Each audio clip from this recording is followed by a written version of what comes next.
या फिर किसी से सुनने को मिलता है तो गुलामी की वो यादें दोबारा फिर ताजा हो जाती हैं। जो हमने बातें अपने पूर्वजों से सुनी हैं, उनकी आप बीती हमने जो सुनी है, वो दिमाग के अंदर घूमने लगती है।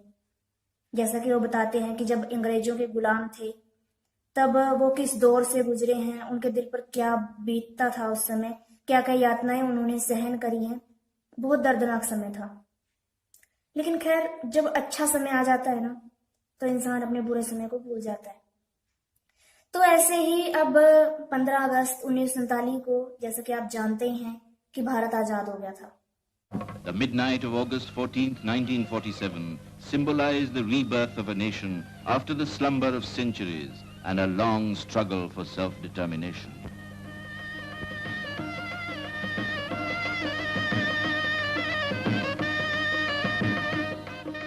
अंग्रेज वापस चले गए थे, तभी से स्वतंत्रता दिवस मनाना शुरू कर दिया था। जैसा कि आप लोग जानते ही हैं कि कल 15 अगस्त है तो पूरा देश स्वतंत्रता दिवस मनाएगा। चारों तरफ स्वतंत्रता दिवस के ही जो है चर्चा सुनने को मिलेगी। सोशल साइट्स हों या फिर लोगों की आम बातचीत हो, सभी जगह यही टॉपिक चलेगा कल स्वतंत्रता दिवस को लेकर। जो लोग कल स्वतंत्रता दिवस मनाएंगे उनसे मेरा एक ही सवाल है कि भारत कहां तक स्वतंत्र हुआ है अभी? क्या आप लोग जानते हैं? नशे का गुलाम भारत अब भी है। दहेज रूपी राक्षस का गुलाम भारत अब भी है। ये जो जाति मजहब की दीवारें हैं जो हमारे बीच झगड़े करवा रही हैं, इनका गुलाम भारत अभी भी है। जाति पाति की दीवार है जो, उसका गुलाम भारत अभी भी है। हमारे देश में रिश्वतखोरी, भ्रष्टाचार, चोरी डकैती के मामले बहुत ज्यादा है, उनका गुलाम भारत अभी भी है। नशे का गुलाम भारत सबसे ज्यादा है। आए दिन घरों में झगड़ों का कारण जो है नशा ही है। उससे हमें अभी तक मुक्ति नहीं मिली है। बहुत सी लड़कियों को दहेज के लिए प्रताड़ित किया जाता है, उसका भी भारत अभी भी गुलाम है। उससे भी हमें मुक्ति अभी नहीं मिली है। लेकिन हम लोग कहते हैं कि हमारा आजाद भारत, हमारा देश आजाद है, लेकिन असली आजादी अभी हमें नहीं मिली है। जो हमारे बाहर से आए थे, जिन्होंने हमारे ऊपर राज किया, यानी कि अंग्रेज, खाली हमें उनसे आजादी मिली है। जिनका भारत गुलाम था उनसे हमें आजादी मिली है। लेकिन असली जो हमारे दुश्मन है ना, हम लोग अंग्रेजों को दुश्मन मानते थे। हम लोग सोचते हैं कि अब हमें आजादी मिल गई है उनसे, अपने दुश्मनों से।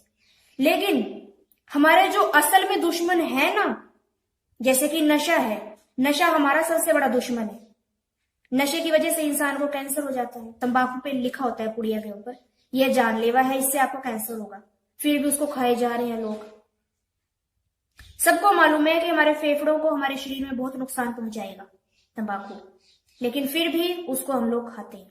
बहुत से भाई हमारे जो तंबाकू इस्तेमाल करते हैं, उसके अभी भी गुलाम है भाई, उससे अभी मुक्ति नहीं मिली है। दहेज देने से पता है हमें कि दहेज जो दहेज के लालची लोग होते हैं उनका पेट नहीं भरता। उनको चाहे कितना ही दे लो, लेकिन फिर भी वो दहेज के लिए कहीं ना कहीं प्रताड़ित करने के लिए लगे ही रहते हैं। तब भी वो कमी निकालेंगे कि ये चीज नहीं लाई बहू, ये चीज नहीं लाई, लेकिन फिर भी हम दहेज दे रहे हैं। दहेज के गुलाम हमें अभी भी हैं, उससे मुक्ति नहीं मिली अभी भी।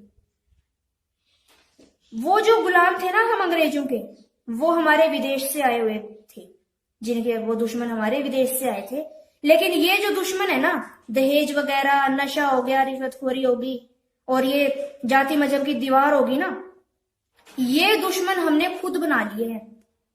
ये दुश्मन हमारे भारत में ही पनपे हैं और हम इनको आगे खुराक दे रहे हैं अपने दुश्मन को। और दहेज कौन देता है? हम लोग खुद देते हैं। हमें कोई बोलता थोड़ी है कि आप दहेज दो, खुद देते हैं माँ बाप दहेज, अपनी मर्जी से देते हैं। ये जो ऐसी चीजें हैं ना, ये जो ऐसे दुश्मन है हमारे, दहेज हमारा दुश्मन है, नशा हमारा दुश्मन है, ये हमने खुद इस चीज को बढ़ावा दिया है। खुद हम अपने दुश्मन को पाल रहे हैं देश में आए दिन। लेकिन कोई इस बात को सोचने को तैयार नहीं है। सब लोग सोचते हैं परंपरा है, रीति रिवाज है। कई माँ बाप दहेज के कारण आत्महत्या कर लेते हैं, तो शायद उन्होंने दहेज देने से पहले सोचा होता कि हम ऐसे घर में शादी करेंगे जहां दहेज ना कोई ले, जहां दहेज की मांग ना हो, ऐसे घर में लड़की को भेजेंगे। शायद माँ बाप की टेंशन ही क्रिएट ना हो, लेकिन इतनी बात कोई सोचता नहीं है। लोग लगे हुए हैं तड़क भड़क में। लेकिन कहते हैं ना कि जहां पर कुछ बुराइयां होती है ना, तो परमात्मा को टेंशन हर जीव की है, हर जगह की टेंशन परमात्मा को है। तो परमात्मा ने इस चीज का समाधान भी कर दिया है। हर चीज का समय आता है, तो अब समय अच्छा आने वाला है। इस चीज का मुझे पता तब चला जब नए साल का वक्त था, यानी कि न्यू ईयर का टाइम था। 1 जनवरी को, 1 जनवरी 2020 को टैग चलाया गया था एक, कि स्वर्ण युग आने वाला है, जो कि संत रामपाल जी के शिष्यों द्वारा चलाया गया था।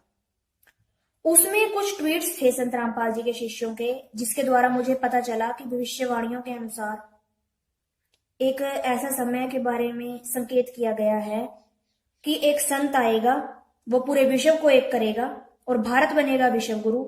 और उस संत के सानिध्य में बहुत से जो हैं सुधार होंगे और भारत दोबारा सोने की चिड़िया बनेगा। तो मैंने इसके ऊपर थोड़ी रिसर्च की, तो मुझे मेरे देखने में आया कि संत रामपाल जी महाराज के सानिध्य में दहेज मुक्त शादियां हो रही हैं, लोग नशे को त्याग रहे हैं, बुराइयां हैं जितनी भी वो त्याग रहे हैं, दुर्व्यवहार लोग त्याग रहे हैं।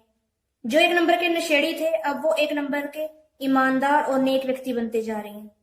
तो सभी लोग यही सोचते हैं कि आखिरकार संत रामपाल जी क्या दवाई देते हैं या कोई झाड़ा लगाते हैं? कैसे व्यक्ति अपना पल भर में नशा त्याग देता है, बुराइयां त्याग देता है? तो मैं आपको बता दूं, संत रामपाल जी ना तो झाड़ा लगाते हैं, सिर्फ वो अपने अनुयायी समाज को कुछ नियम बताते हैं, अपना सत्संग सुनाते हैं, और संत रामपाल जी की नाम दीक्षा लेने मात्र से लोगों की बुराइयां छूट जाती हैं। संत रामपाल जी ना कोई झाड़ा लगाते हैं, ना ही कोई दवाई देते हैं। केवल संत रामपाल जी की ये जो पुस्तकें हैं, पुस्तक का नाम है जीने की राह, इसको पढ़ने मात्र से ही व्यक्ति अपनी सारी बुराइयां त्याग देता है। यदि एक बार कोई इस पुस्तक को ध्यान से पढ़ ले, तो वह अपनी हर बुराई से निजात पा सकता है। और ये लाइलाज बीमारियां जो हैं, जैसे कि कैंसर, टीबी, ब्रेन ट्यूमर, जो लाइलाज से लाइलाज बीमारी जो है, संत रामपाल जी से नाम दीक्षा लेने मात्र से छूमंतर हो जाती है। ये बात मैं गारंटी के साथ कह सकती हूँ।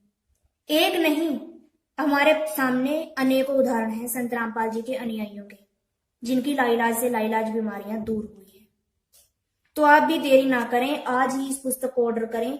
अपना पूरा नाम, व्हाट्सएप नंबर हमें कमेंट बॉक्स में कमेंट करें। यह पुस्तक आपके व्हाट्सएप नंबर पर इसकी पीडीएफ सेंड कर दी जाएगी। धन्यवाद। और संत रामपाल जी महाराज के प्रवचन आते हैं साधना चैनल पर 7:30 बजे, उन्हें भी आप देखना ना भूलें।